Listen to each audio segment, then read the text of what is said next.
검은 밤하늘에 쉴 새 없이 번개가 치고 그 아래 붉은 용암이 이글거립니다. 현지 시간 17일 밤 8시쯤 인도네시아 술라웨시주 루앙 화산이 하루 1000번에 가까운 지진 활동 끝에 대규모 분화를 시작했습니다. Gunung Ruang ini dengan menunjukkan percikan-percikan api dan lahar yang turun dari puncak menuju ke bawah. 이후에도 큰 폭발은 4번 이상 이어졌습니다. 용암과 함께 돌과 화산재가 3,000m 상공까지 치솟기도 했습니다. Jadi aktivitas gunung berapi Gunung Ruang ini hingga saat ini masih terus menunjukkan aktivitasnya.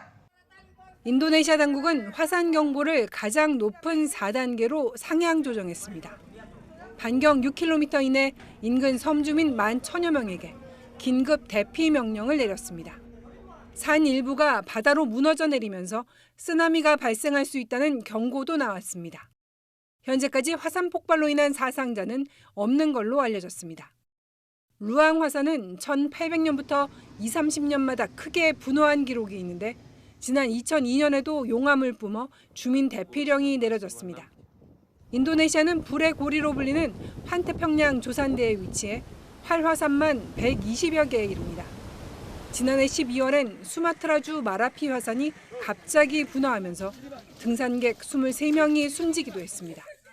SBS 김경입니다. 서울시 마포구의 한 재건축 현장. 무엇인가를 가득 실은 화물차가 줄지어 나옵니다. 어디로 향하는지 따라가 봤습니다. 화물차는 30분 정도를 달려 또 다른 공사 현장에 토사를 쏟아냅니다. 오, 저기 버리네. 같은 날 인근의 한 농지에도 토사를 쏟아부었습니다. 이곳은 500평 규모의 농지입니다. 하루 만에 제키보다 높은 토사가 이렇게 옮겨졌습니다. 공사나 농사를 위해 토사를 받아 옮겨놓은 건데 문제는 이 토사의 상태였습니다. 화물차에 실린 토사를 정밀 분석해보니 불소가 기준치 이상 검출됐습니다. 이런 오염된 흙이 옮겨진 곳 가운데는 그린벨트에 위치한 농지도 있었습니다. 솔직히 모르죠, 우리가. 사고에서 오는 것도 아니고 사법벌벽에 다 오는데 그래도 돈을 보내달라 말하는 거지. KBS가 환경실천연합과 함께 재건축 현장 3곳에서 나온 토사를 검사한 결과 불소는 물론 납이나 카드뮴과 같은 중금속이 기준치 이상으로 검출됐습니다. 열대 중에서 거의 90%가 농지로 반입이 되어서 오염토인지 폐기물인지 구분이 안 되고 매립이 되고 있는 실정입니다. 하지만 지방자치단체들의 대응은 미온적입니다. 오염이 드러나면 관할 지자체에서 정밀 조사와 정화 처리를 명령할 수는 있지만 환경단체의 검사 결과를 그대로 믿기 어렵다는 겁니다. 그 부착에서 밖으로 나가는 것은 실제로 토양 조사를 거쳐가지고 깨끗한 토양에 대해서만 재활용될 수 있게끔 토양환경보존법이 앞으로 좀 보완이 돼야 되지 않겠나. 심지어 오염토가 건설 폐기물로 둔갑해 무단 반출되는 경우도 있어 관련 대책이 시급해지고 있습니다. 현장 K 공민경입니다. 광주의 한 주택가에서 50대 남성이 흉기를 휘둘러 경찰 3명이 크게 다쳤습니다. 경찰은 이 남성이 난동을 멈추지 않자 결국 공포탄과 실탄에 이어 테이저건을 쏴 검거했습니다. 천홍희 기자입니다. 한 상점 앞에서 멈춰선 50대 남성이 소리를 지릅니다. 이해하기 힘든 말이 이어지자 자전거를 타고 가던 시민이 멈춰서 말려봅니다. 그런데 잠시 뒤 50대 남성은 자전거를 탄 시민에게 주먹을 휘두르기 시작합니다. 지나가시다가 갑자기 돈을 잘 벌려면 여기 있으면 안 된다 이런 식으로 이상한 소리를 하시길래 이제 지나가시던 행인분이 하지 말라고 했는데 이제 그때부터 폭행이. 시민을 폭행한 50대 남성은 아무런 조치도 취하지 않은 채 인근에 있는 자신의 집으로 갔습니다. 폭행 신고를 받고 출동한 경찰이 용의자인 50대 남성에게 나와줄 것을 요구했고 남성은 이곳에서 나오자마자 경찰들에게 흉기를 휘둘렀습니다. 문 바로 앞에 있던 신모 경감은 순식간에 이마와 다리가 깊게 베이는 부상을 입었습니다. 직원들이 문 닫았더니 바로 톱으로 바로 문 열자마자 톱으로 하고 안동 들어가지고. 뒤에 있던 김모 경위와 김모 경사도 팔과 얼굴 등이 베었습니다. 부상을 입은 경찰은 공포탄 2발과 실탄 2발을 쏘아 경고했지만 난동은 계속됐습니다. 경찰은 남성의 하체를 겨냥해 실탄을 발사했지만 빗나갔고 결국 테이저건을 쏴 붙잡았습니다. 무릎으로 막 이제 이렇게 지압을 하고 있더라고. 여기를 묶었더라고. 이렇게 다급하니까 이렇게 못 채우고 여기를 묶은 것 같아. 그래도 계속 간첩이 왔다고. 검거하는 과정에서 큰 부상을 입은 경찰 3명은 곧바로 인근 병원으로 옮겨져 응급처치를 받았습니다. 50대 남성은 경찰 조사에서 범행 동기에 대해 횡설수설하면서 명확한 진술을 하지 않고 있는 것으로 알려졌습니다. 경찰은 신 씨에 대해 특수공무집행방해 치상 등의 혐의로 구속영장을 신청할 예정입니다. MBC 뉴스 천홍입니다.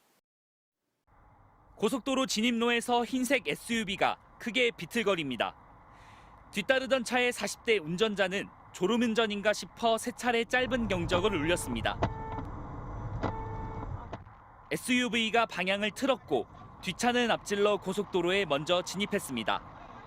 SUV가 시야에서 사라진 것도 잠시, 다시 나타난 SUV로 차 안은 아수라장이 됐습니다. 앞을 가로막고 몇 차례 급제동하며 100m가량을 가다가 아예 멈춰 서버린 겁니다. 차에는 아내와 70대 장인장모, 10대 아들이 타고 있었습니다. SUV 운전자인 60대 남성은 뒷차로 다가와 피해 운전자에게 욕설과 폭행을 한 걸로 확인됐습니다. 어리냐고 이게 뭐야 뭐라고? 지금 때렸어요? 가시라고 빨리. 옆으로는 화물 트럭이 빠르게 달리는 위험천만한 상황에서 시비는 2분간 이어졌습니다. 뒤에 장모님 다 계시는데 그 영상 보시면 아시겠지만 제가 뭐 욕을 하는 것도 아니고 카메라를 봤더니 진짜 죽을 뻔했어요. 고속도로 항복판에서 벌어진 위협은 약 300m 떨어진 이곳 졸음쉼터에서도 계속됐습니다. 정차한 차량에 다가와 문을 두드리고 소리를 지르는 등 실랑이를 벌였습니다. 이후 경찰이 출동해 일단락됐지만 가족들은 아직도 후유증을 겪고 있습니다. 최근 유방암 수술을 받은 아내는 급정거에 수술 부위가 안전벨트에 짓눌려 전치 2주 진단을 받았고 장인 장모는 정신적 충격을 호소했습니다. 잠을 제대로 못 자요. 그 생각만 막 깜짝깜짝 놀래지. 경기 김포경찰서는 60대 남성이 당시 음주 상태는 아니었던 것으로 보고 특수상해 혐의로 입건해 조사 중입니다. MBC 뉴스 고병찬입니다. 서울 강남구의 한 골목길.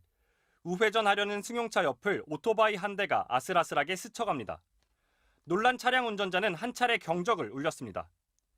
오토바이가 급하게 왼쪽 제 운전석을 스치듯이 이제 끼어들었거든요. 그래서 너무 놀라서 사실 경고의 의미로 클락션을 한번 눌렀는데 그리고 300m 정도를 더 이동했을까 조금 전 그 오토바이가 나타나 뒤따라오기 시작합니다.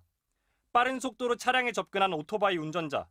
품속에서 뭔가를 꺼내 느닷없이 차 뒷유리에 던지고 달아납니다. 차량 뒷유리엔 구멍이 뚫렸고 순식간에 산산조각이 났습니다. 진짜 그냥 쿵 소리가 나가지고 처음에 사고 난 줄 알았어요. 사고 난 줄 알아서 사고 났나 보다 뒤를 봤는데 구멍이 뚫려 있더라고요. 너무 깜짝 놀라서. 당시 뒷자리에 타고 있던 11살, 8살 두 아이는 깜짝 놀라 울음을 터뜨렸습니다. 애들이 저녁을 못 먹어서 차에서 김밥을 먹고 있었거든요. 근데 이제 막 그 김밥 포장지로 이제 막 유리가루가 막 웃어서 쏟아지니까 놀라기도 하고 막 울고. 다행히 아이들은 크게 다치진 않았습니다. 경찰은 현장 주변 CCTV를 분석해 30대 오토바이 운전자 A씨를 붙잡았습니다. 경찰은 주변 CCTV와 벽돌 등 확보된 증거를 바탕으로 정확한 범행 경위와 동기를 조사하고 있습니다. MBC 뉴스 정상빈입니다.